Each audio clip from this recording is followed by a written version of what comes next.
All right, guys, welcome back into our FastBreak podcast. This is trial number 3. Today we're going to be going over, obviously, college basketball and some NBA, per usual. We're going to start off with some bracketology talk as we get closer to March Madness. It's about a month away exactly.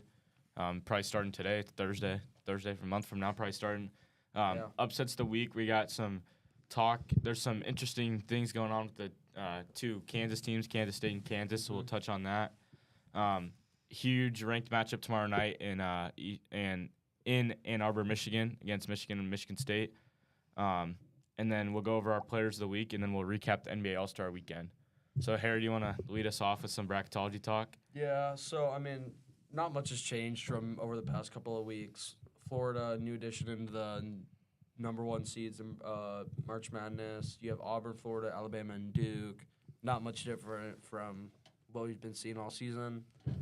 And then our last 4 in, we have San Diego State, Oklahoma, Arkansas, and Wake Forest. San Diego State has been on that cusp for a while now. I think they're an interesting team to watch just because they're coaching and the way they play their defense.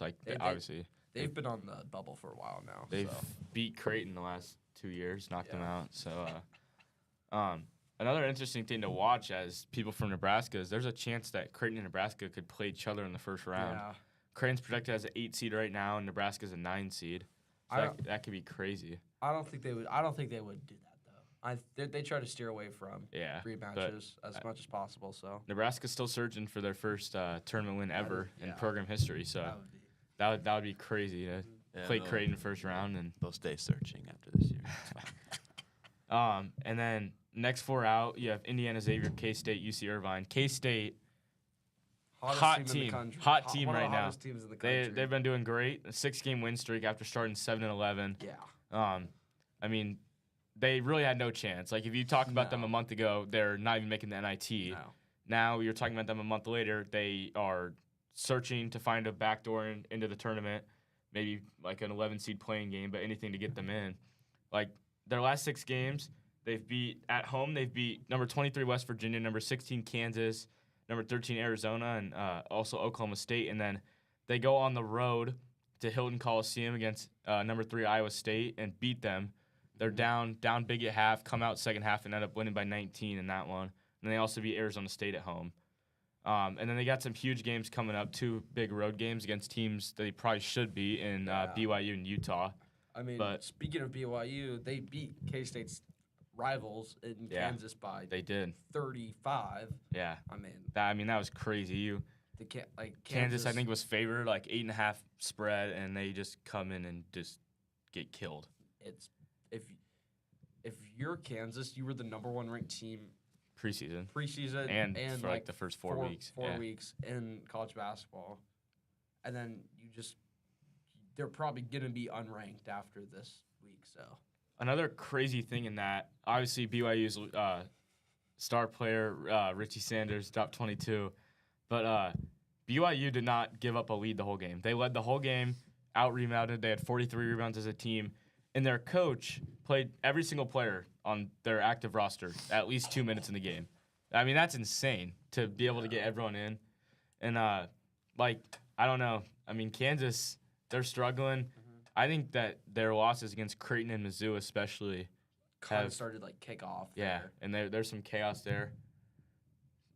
With Kansas? Yeah, there's some huge chaos. Obviously, they got beat by BYU by 40. So you just have to ask: are they in trouble now? I don't know. Bill Self, if you watch any of his press conference after, it was rough.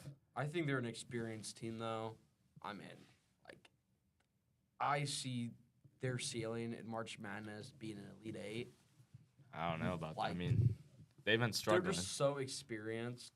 They have Hunter Dickinson, this 6th year. Mayo's a transfer. Who's, I believe, a junior. And DeJuan Harris, a senior. DeJuan Harris, senior. KJ Adams, senior. They've been in the experience, but they're just really struggling, as a team. I think if they find that, though, they are, top 10 team in the nation. Is BYU ranked? They probably will be. We'll see. We'll rankings. see. Your rankings come out Monday, so we'll have to see. How can you lose on elite, I know. Yeah, say they're gonna be an Elite 8, but then they lose by they got to figure it out. Craig had that 2 years ago when they made the Elite 8.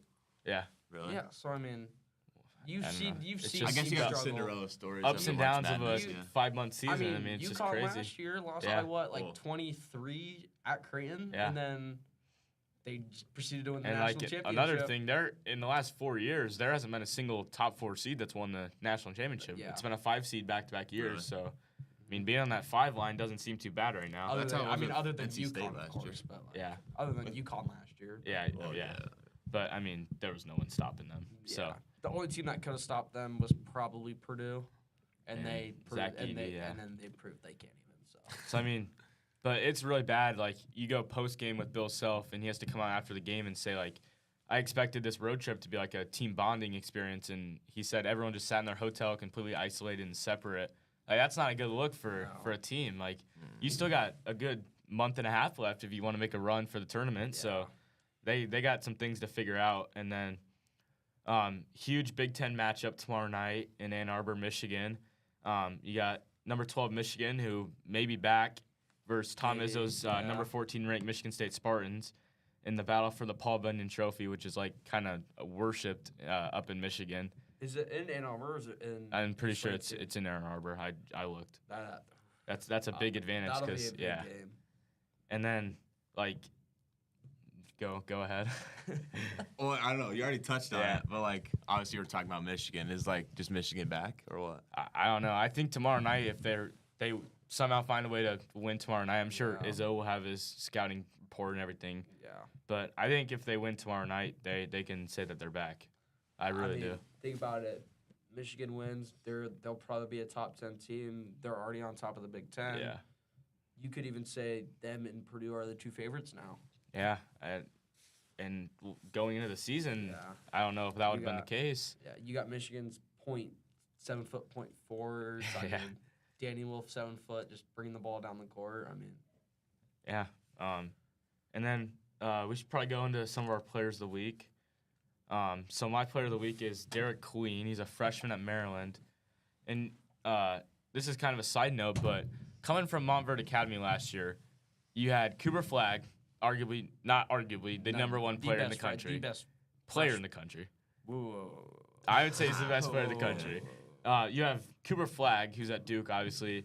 You have Derek Queen, who's my player of the week this week. He's starting to kind of hit his stride and show what he Yeah. can do. And then you have Liam McNeely, You have Liam McNeely. who last week just dropped 36 on Creighton Yeah. and beat them by and himself, You have Asa Newell. who's starting at who's starting Georgia. at Georgia. And you got a starting point guard for Baylor. yeah. So You, you got talk DJ about Edgecombe, so I mean, you talk about a stacked high school roster in Montverde Academy. That's insane. yeah, that's can't really could be in the conversations for being one of the best high school teams like Cadenham or 2016 Chino. But I'm Yeah. taking Chino Hills, me personally, but So my player of the week, obviously Derek Queen.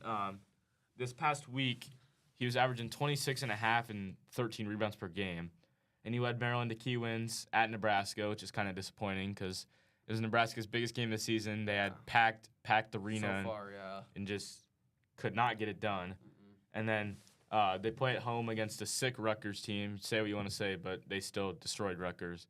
Yeah. So I think he's really the key. If Maryland wants to stay ranked and try and be a top 6 seed, I think he's really the key to their team. I mean, for mine, I had John Tungy from Wisconsin. I mean, I think he was probably the best player this past week, averaging 31.5 on 63% shooting and 53.5% from 3. I mean, can't really do anything about that if somebody's shooting. He's an Omaha guy. He is so Omaha Central. Yep. I think he's one of the main guys that Creighton and Nebraska really missed out on. I think they should have Yeah. pursued him harder. I mean, obviously looking back on it. Yeah, I mean, Creighton really didn't have.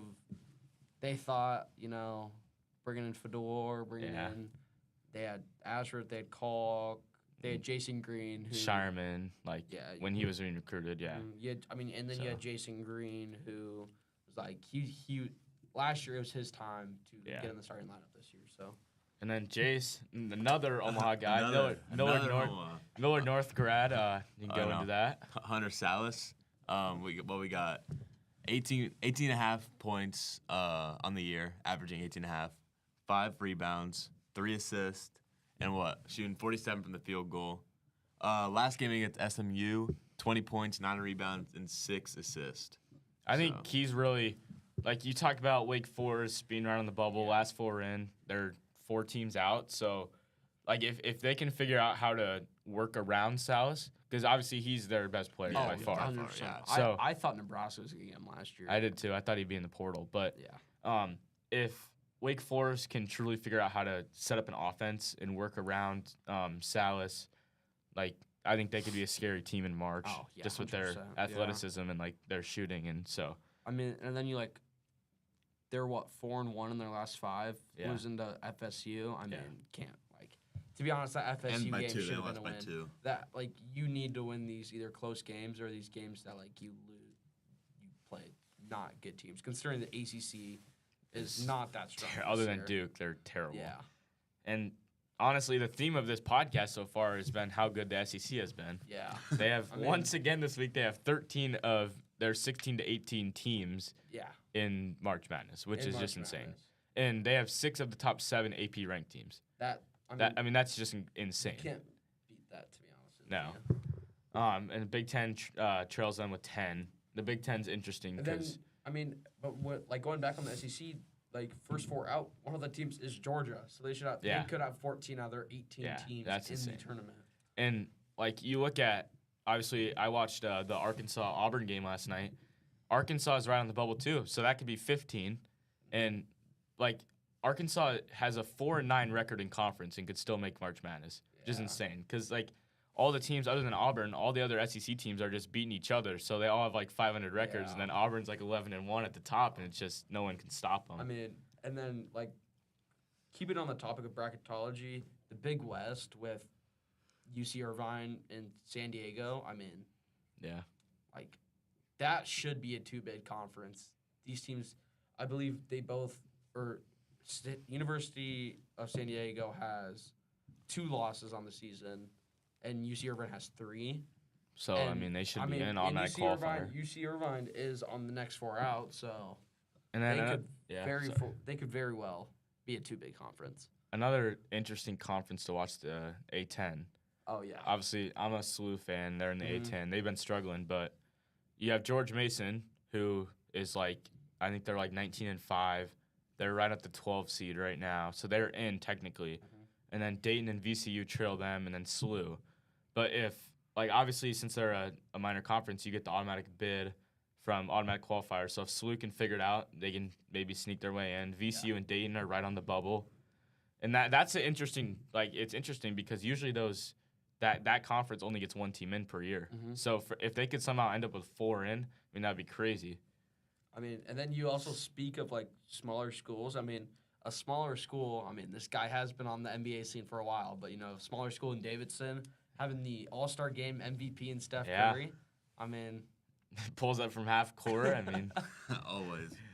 I think that he's kind of figured out in his time as a All-Star that if you hit a half quarter, you're gonna get the MVP. So if you might as well pull up and Well, try I think and hit it. Dame had 3 that game. Yeah. He hit Yeah. 3 half-court Yeah, shots.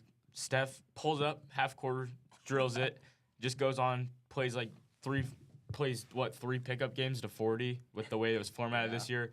Drops 20 points, 10 rebounds, 3 assists, and then you have a guy like Mac McClung who has made more money just off the dunk contest than he has in his whole G League In the career. career. he needs to get he needs. to That's get picked insane. up. I mean, So they had him on the Lakers roster, wasn't it, for a little bit? and now the Magic And keep he calling played him every really year. good. Yeah. He played really good in the actual season, but now he's at the Magic in the G League. I mean, Magic keep calling him up for the dunk contest. They get free money from it. But yeah, his winning dunk, he jumped over Kia. Yeah. Jumped over a car and grabbed it And- out and grabbed the- the sunroof. and the kid, yeah. So Yeah. I don't know. That's probably 8 feet. Yeah, That's it's crazy. insane. And he dunked it backwards. Props to Stephon Castle, who's the runner-up for yeah, the dunk contest. He had a crazy behind the back 360 dunk. going up and under Yeah. the hoop after a mid layup and just reversing on it. And then talk about Tyler Hero, Yeah. Talk about. I haven't heard that name Kentucky forever. guy, another SEC team. Kentucky grad. He goes on to win the NBA three-point contest for the first time in his career. So I feel like Buddy Buddy Hield was better, but I don't know. I mean, the numbers speak for itself when it comes to 3-point. Well, no, I mean Buddy hit more threes than him overall. Yeah. I just feel like the All-Star games in every sport except hockey, Except hockey. the All-Star games are struggling. Well, in the NFL, they did take out the Pro Bowl. Yeah, or now whatever. they just play tackling. flag football. Yeah. Like, I don't understand it, and Yeah, I there's just no think they're point to it. struggling. And then like you have NBA where nobody's watching the NBA anymore, to be honest. MLB, they took away home field advantage for whoever wins. Yeah. So like that's not. It's basically pointless. So I mean, it's just been a struggle, but we'll have to see next week. We'll have Like to check back in next week. next see week, what happens. first real episode posted. We'll have to check it out. check it out and see how some of these teams that we talked about today come back and see if Kansas has figured it out or if they're still really struggling. K-State, we'll see if they stay hot. I think they're gonna stay struggling. I do too. So we'll have to see. But and thanks, that's Connor's favorite team. So thanks for listening. A little over, but Not really. It's 15